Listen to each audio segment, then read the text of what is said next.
Hello, this is Dominic Wozniak, and this is the student video number 6.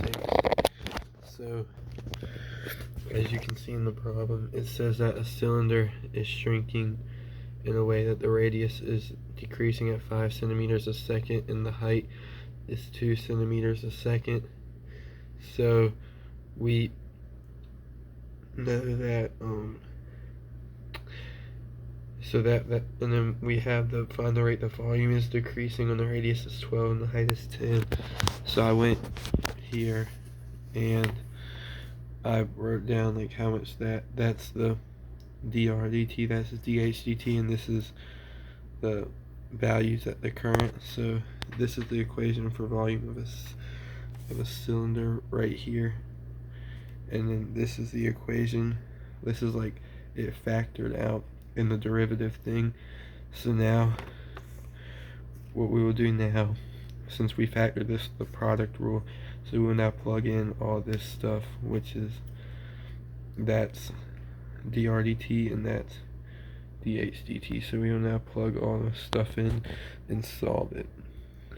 So excuse my shadow, but we will have 2 pi times 12 times 10, which will be 240 pi times -5 centimeters per second, since that is dRdt, and we just plugged in these values here, and then that will be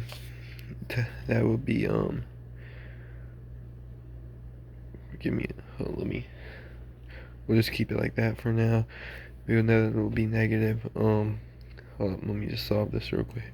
So that'll be 120.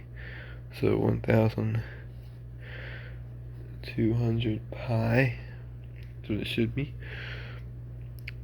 Is that right? Let me see if that's right. It's 240 times 5 is 1,200 pi, and then so r squared, so the radius is 12. So let me bring this up here. 144 is what 12, so 12 squared pi times dH/dt, which as you can see is -2 centimeters a second, so to say -2. Boom. So that will be -288 since that is 144 pi times 2 and then pi. So you can see here that we will bring these two together.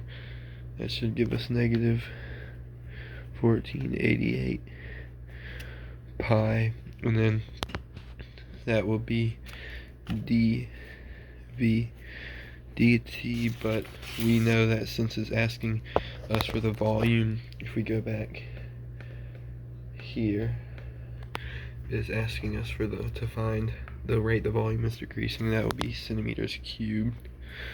So centimeters cubed per second,